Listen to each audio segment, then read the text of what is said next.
अस्सलाम वालेकुम, आदाब। मैं हूं खलील फरहाद। पीबीएन चैनल के बुलेटिन वर्ल्ड न्यूज़ की शुरुआत करते हैं हेडलाइंस के साथ। साबिक अमेरिकी सदर डोनाल्ड ट्रंप इलेक्शन के नताइज तब्दील करने के इल्जाम में गिरफ्तार। जेल जाने वाले बने पहले अमेरिकी सदर। $2 लाख के मुचलके पर हुई रिहाई।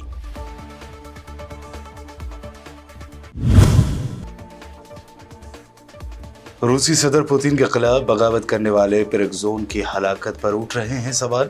अमेरिकी सदर जो बाइडन ने बागी फोर्स के सरबराह की हलाकत के पीछे बताया पुतिन का हाथ।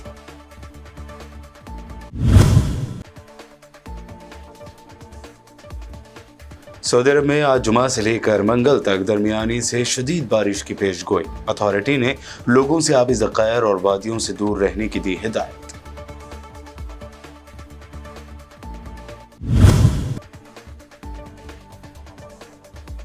बिल्किस बानो के मुजरिमीन में से एक मुजरिम वकालत करते हुए पकड़ा गया। सुप्रीम कोर्ट ने कहा वकालत एक अजीम पेशा, गैंग रेप का मुजरिम कैसे कर सकता है वकालत।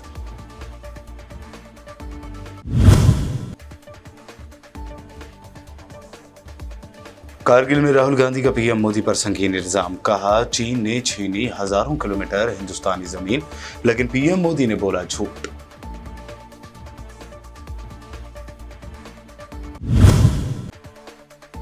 और तेलंगाना के निजामाबाद एमपी धर्मपुरी अरविंद के वायरल वीडियो के बाद ईवीएम पर फिर उठने लगे हैं सवाल। अरविंद ने वायरल वीडियो में कहा था, आप नोटा पर वोट डालो या हाथ या फिर कार पर, जीतूंगा तो मैं ही। ये हेडलाइंस बढ़ते हैं खबरों की तफसील की जानिब। साबिक अमेरिकी सदर डोनाल्ड ट्रंप को 2020 के सदारती इंतखाबात के दौरान रियासत जॉर्जिया के नताइज तब्दील करने के इल्ज़ाम में गिरफ्तार करके जेल भेज दिया गया, जिसके बाद डोनाल्ड ट्रंप जेल जाने वाले पहले साबिक अमेरिकी सदर बन गए हैं। जर्मन नशरियाती इदारे के मुताबिक रियासत जॉर्जिया की फ्लिंटन काउंटी जेल में मेग शॉट बतौर मुजरिम तस्वीर लेने के बाद $2 लाख बतौर मुचलका जमा कराने के बाद ट्रंप को रिहा कर दिया गया। अमेरिका की तारीख में ये पहला मौका है कि जब किसी साबिक सदर की जेल में मुजरिमों की तरह तस्वीर उतारी गई। फ्लिंटन काउंटी जेल की तरफ से जारी तफसीलात के मुताबिक उन्हें कैदी नंबर भी दिया गया। उनकी जिस्मानी जांच भी की गई। जेल से रिहाई के बाद डोनाल्ड ट्रंप फौरी एयरपोर्ट पहुंचे, जहां से वो न्यू जर्सी के लिए रवाना हो गए। If you challenge an election, you should be able to challenge an election. I thought the election was a rigged election, a stolen election, and I should have every right to do that. As you know, you have many people that you've been watching over the years do the same thing, whether it's Hillary Clinton or Stacey Abrams or many others. When you have that great freedom to challenge, you have to be able to, otherwise you're going to have very dishonest elections. What has taken place here is a travesty of justice. We did nothing wrong. I did nothing wrong.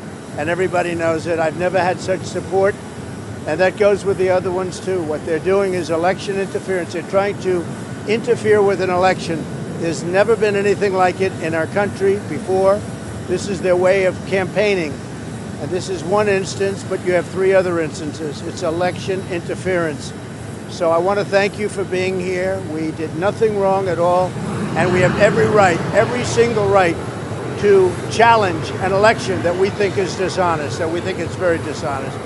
So thank you all very much, and I'll see you very soon. Thank you very much. अमेरिकी सदर जो Biden ने इल्ज़ाम आयद करते हुए कहा है कि तैयारा हादसे में बागी फोर्स वागनर के चीफ पेरेग्जोन की हलाकत के पीछे रूस के व्लादिमीर पुतिन का हाथ हो सकता है। गैर मुल्की खबर रसा इदारे के मुताबिक बाइडन ने कैलिफोर्निया में सहाफ़ियों को बताया कि रूस में होने वाली कई बातें ऐसी नहीं हैं जिसमें पुतिन का हाथ ना हो, लेकिन इसका जवाब जानने के लिए मेरा इल्म काफ़ी नहीं। उन्होंने कहा कि अगर पेरेग्जोन की मौत की इत्तलात दुरुस्त हैं तो उन्हें हैरत नहीं होगी। सऊदी अरब के बेशतर इलाकों में जुमा से मंगल तक बारिश की पेशगोई के बाद सऊदी अरब के महकमे शहरी दिफा के जनरल डायरेक्टोरेट ने एहतियात बरतने की अपील की है। अथॉरिटी ने कहा कि लोग आबी ज़खायर, दलदलों और वादियों से दूर रहें और डायरेक्टोरेट के मुख्तलिफ मीडिया और सोशल नेटवर्किंग साइट्स के ज़रिए ऐलान करदा हिदायत पर अमल करें। मक्का मुकरमा, असीर, अल्बाहा और जाजान के इलाकों में दरमियानी से लेकर शदीद बारिश होने की तवक्को है, जो मूसलाधार बारिशों, ओले और गर्द गुबार के तूफान का बाज़ बन सकती है। अथॉरिटी ने मजीद कहा कि मक्का मुकरमा खित्ते के कई इलाकों में हल्की से मुतदिल यानी दरमियानी सतह की बारिश और गर्द गुबार का तूफान मुतवक्को है। इसराइल की सिक्योरिटी सर्विसेज ने मुल्क में धमाका खेज मवाद की स्मगलिंग के इल्ज़ाम में 4 इसराइली शहरियों को गिरफ्तार कर लिया है। इसराइली मीडिया ने सिक्योरिटी सर्विसेज शिन बेट के हवाले से बताया कि मुल्क में धमाका खेज मवाद स्मगल करने के इल्ज़ाम में कुफ्र कासिम और लुध के रिहायशी जलाल करसा, अहमद ईसा, मोहम्मद ईसा और नूह असाम को गिरफ्तार किया गया है और उनसे की गई तहकीकात की रोशनी में दीगर इसराइलियों की तलाश जारी है, जिन पर स्मगलिंग में मुलव्विस होने का शुबा है। ग्रीस यानी यूनान में जंगलात में मुतादिद मकामात पर लगी आग पर काबू पाने के लिए फायर फाइटर्स कोशिशें जारी रखे हुए हैं, जहां आग के शोलों ने दर्ज हरारत की शिद्दत में मजीद इजाफा कर दिया है। इनमें मुल्क के शुमाल मशरक़ में लगी 730 स्क्वायर किलोमीटर की वो आग भी शामिल है, जो यूरोपीय यूनियन में रिकॉर्ड की जाने वाली सबसे बड़ी आग है। जंगल में लगने वाली आग से गुज़िश्ता हफ्ते के दौरान 20 अफराद हलाक हो चुके हैं, जिनमें 10 से 15 साल की उम्रों के वो 2 लड़के भी शामिल हैं, जिनके बारे में ख्याल किया जा रहा है कि तुर्किया की सरहद अबूर करके आने वाले तारकीन वतन थे। वक्त हुआ है एक शॉर्ट ब्रेक का, जल्द लौटेंगे और देखेंगे मजीद अहम खबरें।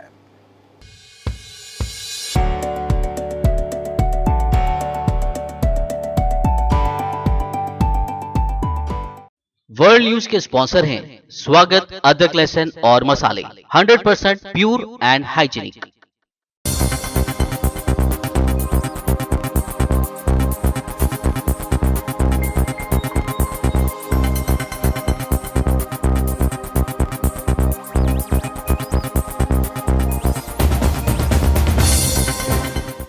ब्रेक के बाद आगे बढ़ते हैं और अब देखते हैं अहम नेशनल न्यूज़। गुजरात फसादात के दौरान इज्तिमाई ज़्यादती का शिकार हुई मुस्लिम खातून बिल्किस बानो के मुजरिमीन की रिहाई के मामले में सुप्रीम कोर्ट ने अहम रिमार्क पास किया है। दरअसल बिल्किस बानो के साथ ज़्यादती का एक मुजरिम वकालत करते हुए पकड़ा गया। इस बात का इंकशाफ खुद उसके वकील ने अदालत के सामने किया। इस इंकशाफ से खुद सुप्रीम कोर्ट भी हैरान रह गया। अदालत ने कहा कि वकालत एक अजीम पेशा है, गैंग रेप और कत्ल का मुजरिम कैसे वकालत कर सकता है। सुप्रीम कोर्ट ने हैरत का इजहार किया कि बिल्किस बानो इज्तिमाई असमत दरी केस और 2002 के गुजरात फसादात के दौरान उसके कुंबे के अफराद के कत्ल के मुजरिमों में से एक कैसे वकालत कर सकता है और उसकी सज़ा को कैसे बचाया जा सकता है। ये मामला अदालत के नोटिस में उस वक्त आया जब एडवोकेट ऋषि मल्होत्रा ने वक्त से पहले रिहाई पाने वाले 11 मुजरिमों में से एक राधे श्याम शाह को दी गई छूट का दिफा करते हुए जस्टिस बीवी को बताया था। मुल्क में कॉमन सिविल कोड पर जारी बहस के दरमियान all India Muslim personal law board ने फिर एक मरतबा वाज़ेह किया है कि उसे शरीयत में ज़रा बराबर भी तब्दीली यानी रत्ती बराबर भी तब्दीली मंजूर नहीं है।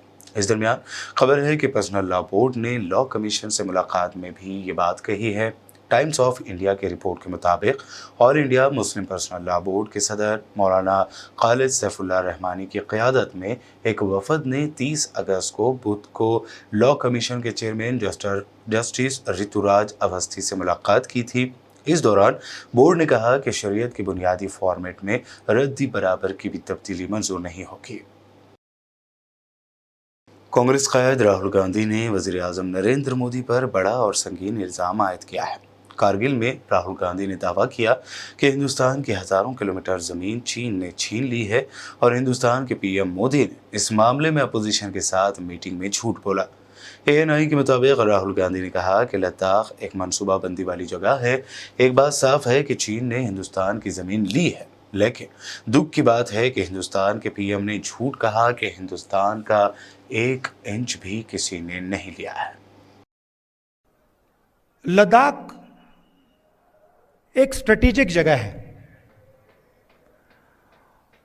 और यहां आने पर, खासतौर से जब मैं पैंगोंग लेक में था, तो एक बात बिल्कुल साफ है कि चाइना ने हिंदुस्तान की जमीन ली है। हजारों किलोमीटर जमीन हिंदुस्तान की चाइना ने हमसे छीनी है। और दुख की बात है कि हिंदुस्तान के प्रधानमंत्री ने ऑपोजिशन की मीटिंग में कहा कि हिंदुस्तान का 1 इंच किसी ने नहीं लिया है। यह सरासर झूठ है। लद्दाख का हर व्यक्ति इस बात को जानता है कि लद्दाख की जमीन चाइना ने हिंदुस्तान से ली है और प्रधानमंत्री जी सच नहीं बोल रहे हैं। आमतौर से क्या होता है, लोकतंत्र में एक पार्टी दूसरी पार्टी से लड़ती है, सही है। आज हिंदुस्तान में यह नहीं हो रहा है। आज बीजेपी ने हिंदुस्तान के सब इंस्टीट्यूशंस को कंट्रोल कर रखा है। आपको क्या लगता है कि हिंदुस्तान में फ्री एंड फेयर मीडिया है? आपको लगता है कि मीडिया हिंदुस्तान में न्यूट्रल है क्या? तो आपको यह समझना होगा कि बीजेपी ने हिंदुस्तान के सब इंस्टीट्यूशंस पर आक्रमण कर रखा है, चाहे वो मीडिया हो, चाहे वो ब्यूरोक्रेसी हो, इलेक्शन कमीशन हो, जुडिशरी हो, सब पे आक्रमण कर रहे हैं। अगर लेवल प्लेइंग फील्ड होती, अगर मीडिया फेयर होता, अगर बीजेपी इंस्टीट्यूशंस का कब्जा नहीं करती तो पिछला चुनाव भी नहीं जीतते। मैं आपको गारंटी के कह रहा हूं। तो आप ये मत सोचिए कि एक पॉलिटिकल पार्टी दूसरी पॉलिटिकल पार्टी से लड़ रही है। ये जो हो रहा है, बीजेपी ने पूरे सिस्टम को कैप्चर कर रखा है, लोगों को डरा रखा है, इंस्टीट्यूशंस को दबा रखा है। तो ये दूसरी तरीके की लड़ाई है। और तब भी मैं आपसे बोल रहा हूं कि 2024 में कांग्रेस पार्टी और जो हमारा इंडिया अलायंस है वो बीजेपी को हरा देगा। सोशल मीडिया पर तेलंगाना के निजामाबाद से बीजेपी एमपी धर्मपुरी अरविंद का कल से एक वीडियो काफी वायरल हो रहा है। साथ ही इस वीडियो को देखने वाले ईवीएम पर सवाल उठा रहे हैं। दरअसल एक मीटिंग के दौरान एमपी अरविंद ये कहते हुए सुनाई दिए कि आप यानी वोटर्स नोटा पर वोट डालें, चाहे हाथ पर या फिर कार पर, जीतूंगा तो मैं भाई साहब, आप नोटा पे डालो मैं ही जीतूंगा, आप गाड़ी पे कार पे डालो मैं ही जीतूंगा, आप हाथ पे डालो जीतेगा तो कमल ही। हम आपके बेनिफिट के लिए आएगा तो इतना तो आएगा तो मोदी। छत्तीसगढ़ में ईडी की रेड पर सवाल उठाते हुए सीएम भूपेश बघेल ने कहा कि ईडी रेड के नाम पर कैश, ज्वेलरी और एक फैमिली की वो सीज करके उस फैमिली को यरगमाल बनाकर रखती है। कर क्या रहे हैं? कर ये रहे हैं कि ये घरों में जाते हैं, सबसे पहले मोबाइल जब्त करते हैं, फिर घर में जो संपत्ति है, जो रुपया नगद है, ज्वेलरी है, उसको सीज करते हैं, बैंक खाते सीज करते हैं, डायरी वगैरह भी हो या कुछ कच्चे में लिखा हुआ हो, सबको पकड़ते हैं।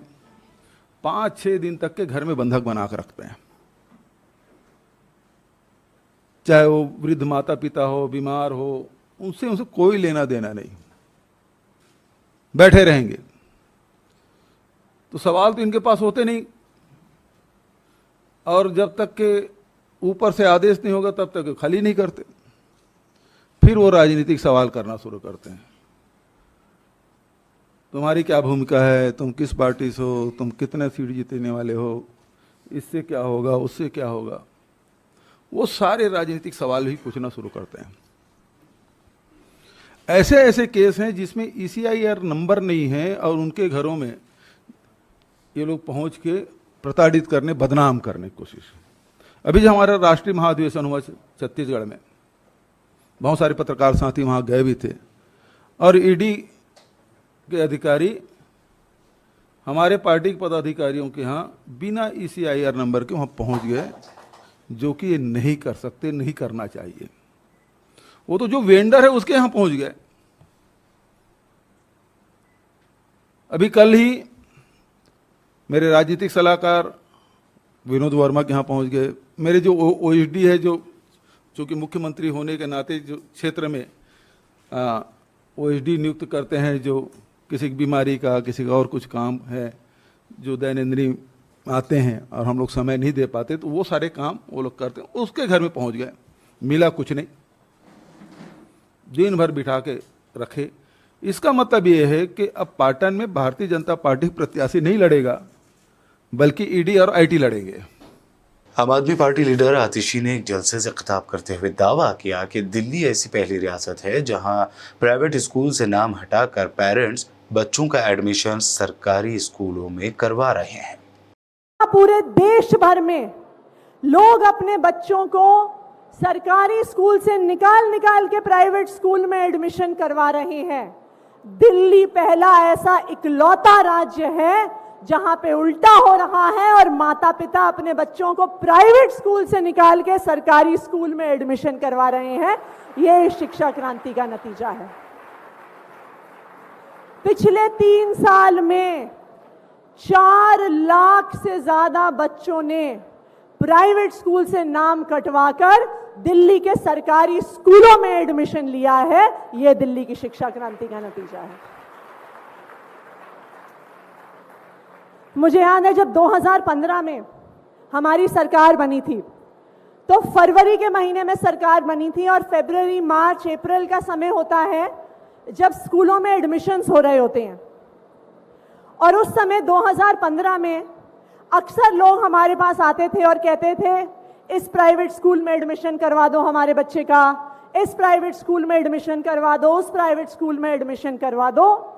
लेकिन मुझे आज इस बात की खुशी है कि आज जब एडमिशन्स खुलती हैं तो हमारे दफ्तरों में लोग आके कहते हैं कि दिल्ली सरकार के स्कूल ऑफ एक्सीलेंस में एडमिशन करवा दो, दिल्ली सरकार के स्कूल ऑफ स्पेशलाइज्ड एक्सीलेंस में एडमिशन करवा दो, स्टेम स्कूल में एडमिशन करवा दो, HE21 के स्कूल में एडमिशन करवा दो। ये एक बहुत बड़ा बदलाव आया है। जहां पहले प्राइवेट स्कूलों के बाहर एडमिशन्स की लाइनें लगती थी, आज दिल्ली सरकार के BR Ambedkar schools of specialised excellence में 4000 सीटों में एडमिशन्स के लिए 90,000 से ज्यादा एप्लीकेशन फॉर्म्स आते हैं। यह दिल्ली की शिक्षा क्रांति का नतीजा है। तो ये सब जो पिछले 8 साल में हुआ है, वो किसके लिए हुआ है? वो यहां पे बैठे जो सारे बच्चे हैं, जो दिल्ली का भी भविष्य है और इस देश का भी भविष्य है, उन सब के लिए हुआ है। ये आप लोगों के लिए हुआ है जो पिछले 8 साल में अरविंद केजरीवाल जी ने दिल्ली के सरकारी स्कूलों में इतना बड़ा बदलाव किया है। ये मुलायम सिंह की नहीं, बीजेपी की सरकार है। दारोगा जी, जूतों से मार खाओगे। ये अल्फाज हैं रेत माफिया के, जो खुद को बीजेपी का वर्कर बता रहा है। फैक्ट चेकर मोहम्मद जुबैर ने यह वीडियो शेयर करते हुए इसे यूपी के फर्रुखाबाद का बताया है। इस वीडियो से जाहिर होता है कि रेत माफिया के हौसले कितने बुलंद हैं कि वो पुलिस को भी खुलेआम धमकियां दे रहे हैं। ये मुलायम सिंह की सरकार नहीं है, समझ गए? ये मुलायम सिंह की सरकार नहीं है दरोगा जी, ये भारतीय जनता पार्टी की सरकार है। भूत मैं तुम्हारा बता दूंगा दरोगा जी, सब भूल जाओ कलाकारी, समझ गए? अरे सीधा नहीं रखो, मैंने सीधा नहीं रखो ना। तुम क्या करो? भूत बना दो, भूत बना दो तुम, नहीं तुम भूत बना दो, भूत बना दो, बना भूत बना, भूत बना, भूत बना, भूत बना, भूत बना, भूत बना, गौरव फोन कर,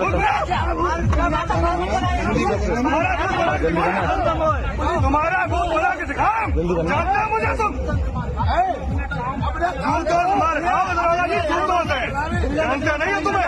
ये बिल्ले तुम्हारी खान दूंगा, बिल्ले तुम्हारे खान दूंगा। 5,000 रुपए लोगे तुम,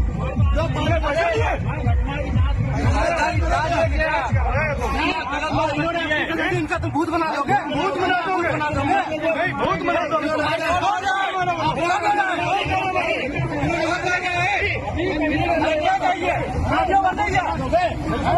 सुनो, 1 मिनट को तुम हमसे क्या? उस दिन मैं चौकी में तुम्हारे पास आया था, तुमने क्या कहा था मुझसे? मैंने सुनो, मैंने कर दो इंस्पेक्टर साहब कर देना। नहीं सुनो, क्या कहा तुमने? मैं राजा हूँ। तुमने क्या कहा? राजा हूँ, राजा। तुम्हारी राजागिरी 4 दिन के अंदर मानूंगा मैं।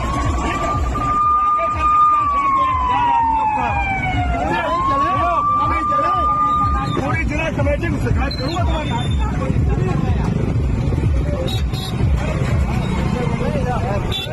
बुलेटिन के आखिर में हेडलाइंस पर डालते हैं एक और नजर।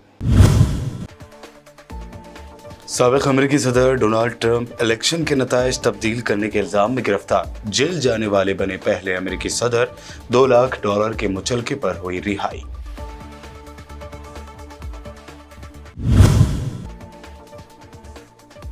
रूसी सदर पुतिन के खिलाफ बगावत करने वाले पिरगजोन की हलाकत पर उठ रहे हैं सवाल।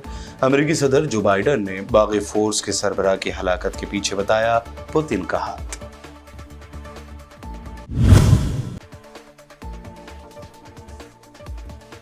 सऊदी अरब में आज जुमा से लेकर मंगल तक दरमियानी से शदीद बारिश की पेशगोई। अथॉरिटी ने लोगों से आबी ज़खायर और वादियों से दूर रहने की दी हिदायत।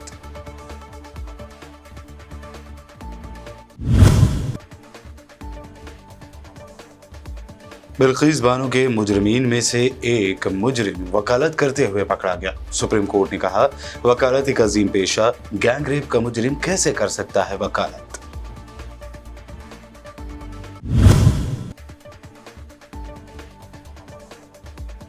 कारगिल में राहुल गांधी का पीएम मोदी पर संगीन इल्जाम, कहा चीन ने छीनी हजारों किलोमीटर हिंदुस्तानी जमीन, लेकिन पीएम मोदी ने बोला झूठ।